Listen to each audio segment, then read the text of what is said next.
Hi everybody, it's great to be back. We are going to begin our next lesson, lesson number 12 in the laws of Shabbat, Peninei Halacha.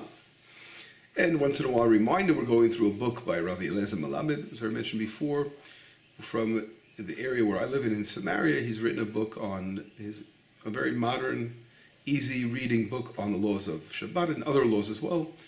And I think it's a great introduction for someone who's beginning to study the laws of Shabbat.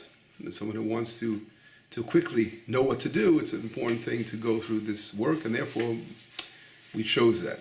I did mention also that these lessons were inspired through one of my students that asked that I prepare a lecture series on the laws of Shabbat from Nigeria. There's a huge group in Nigeria that believe that they're from the lost tribes that are now returning to their fold, and they're studying Torah, and they all want to convert.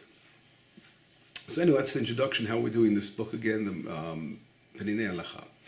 We've got lesson number 12. Today we're going to discuss a difficult topic. It's short but difficult. And difficult, I mean, how do we relate to today to Jews that are not Shabbat observant, unfortunately, which is a terrible thing. It's a terrible tragedy. But there are many Jews today that do not observe the Sabbath, and it's very painful to us. And Maimonides brings down some very, very strict way we're supposed to relate to such Jews. He says there are two cardinal laws in the Torah, prohibitions, that if Jews, God forbid, are involved with them, we have to treat them as they left the house of Israel. We treat them as Gentiles, not as Jews.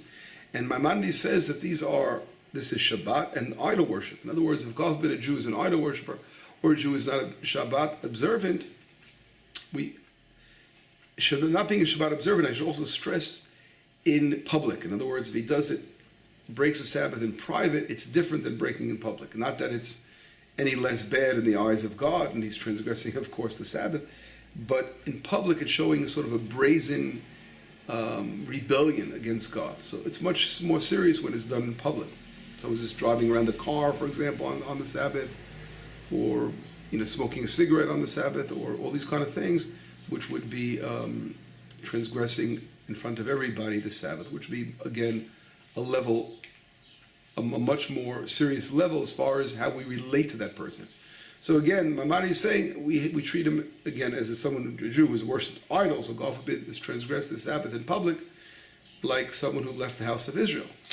And therefore, we will not accept his being part of a Jewish 10 minyan, for example. He can't be part of it. In other words, if you have 9 men and you're looking for the 10th to complete a minyan, he can't complete the minyan.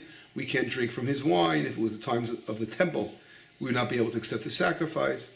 We'd have to treat him, we wouldn't be obligated to treat him or help him as far as the way we're obligated to help someone in need. Here we wouldn't be, we can if we want, but we wouldn't be obligated the way we are to those who are not idol worshippers and those who are fear God, of course. So here, the way we treat him would be different. And the question is, how do we relate to this today in modern times? The Rambam lived, Maimonides, many, many years ago. And the question is, has the law changed today? Of course, Shabbat, we must stress the law can never change. As far as Shabbat, these laws we always have to do. But sometimes the way we relate to people change, and only because the times are different. There are things that happen in society that makes things different, and that somehow causes the way we relate to them in a different fashion. I'll explain why, what I mean by that.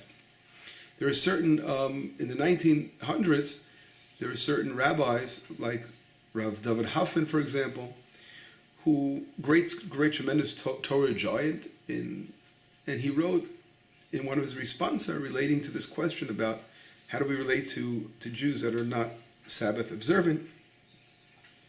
And he writes that today, it's not the same way it was in the past. In the past, all Jews were Sabbath observant. They were doing the right thing. And when one person was brazen to profane the Sabbath, so it was really like a rebellion. And therefore, in that situation, it's like an idol worship. We have to treat him with much greater severity, and he's sort of like he left the people of Israel.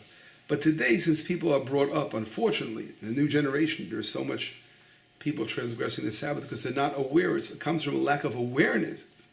They have no awareness of what Shabbat is all about. They were really never taught about Shabbat. And if they heard about it, they see a couple of Jews doing things on Shabbat, not doing things on Shabbat mostly. But for them, they just really don't understand. It's something like being in captivity, like a child being go into captive at a young age. He grows up without knowing anything. So the same thing. That's how we can possibly relate to these Jews who literally grew up without anything, and therefore, how can we expect any better from them? So therefore, if someone transgresses the Sabbath in such a situation, Rabbi David Haffet and other rabbis have said, today we can relate differently. Today we can drink the wine that they touch. Today we can add them to a minyan of 10, etc., etc.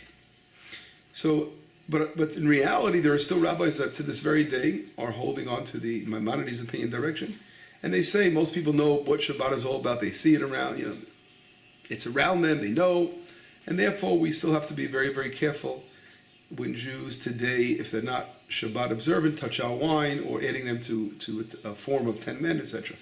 So there are, again, a difference of opinion. And therefore, what should a person do today? As far as we, rabbis and teachers, that we see those who are not observant in the Sabbath, could we try to make some kind of change to help them get out of that situation where they wouldn't be, God forbid, considered like have left Israel? And the basic thing, the basic direction is that we should make sure at least that person has some awareness of Shabbat. In other words, he respects Shabbat in some way. So if you see a person who's really not Shabbat observant, you can tell him, listen, I know if it's so hard for you to observe Shabbat, at least light candles, at least do something, make the Kiddush, show, make the sanctify Shabbat over wine, by making Kiddush, do something to show that you respect the Sabbath. And today we see there are tremendous traditional Jews in Israel and throughout the world that have tradition. They hold on to some tradition. In other words, they're going to make the Kiddush, they're going to light candles, they're going to do a few things that show they do honor Shabbat, and therefore this will show they're not rebelling against Shabbat completely. And this way, we can, again, add them as being part of a minyan. We can drink the wine they touch. So here there would be a difference of the way we relate to them. And they wouldn't be considered as though, God forbid, they were idol worshippers or those who were like Gentiles who left the fold completely. So that's a way of sort of trying to rectify the situation. But of course we have to pray and always realize that even if a Jew, God forbid, profanes the Sabbath with total disrespect and wants to show that he doesn't care about anything, he knows, especially those who have come from sometimes religious homes actually and want to show how now they are so rebellious in the way they, God forbid, go against the Sabbath. Even those lost souls, we never should give up. On one hand, we push them away, saying, okay, you won't be part of our form of 10 men. We can't, we won't drink wine with you if you touch the wine. But on the other hand, we will always have our right hand ready to bring them back, to try to help them and bring them back to the fold. Because God forbid, we don't want the brothers and sisters of Israel that are obligated and their souls are so high that they have it within them to do the Shabbat and to observe the Sabbath, to fall apart and to fall away and to leave, God forbid, the fold. So it's very important, the combination. We have to be very careful today as educators and people, reaching out to others, that our loved ones that have moved away from Torah or have never grown up on Torah.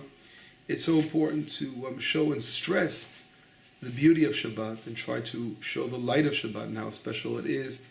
And for their souls, of course, the greatest, of course, of all days of the week is the Sabbath, where we give testimony to Hashem, the creator of the universe, and it's so important that we observe the Shabbat the way we should.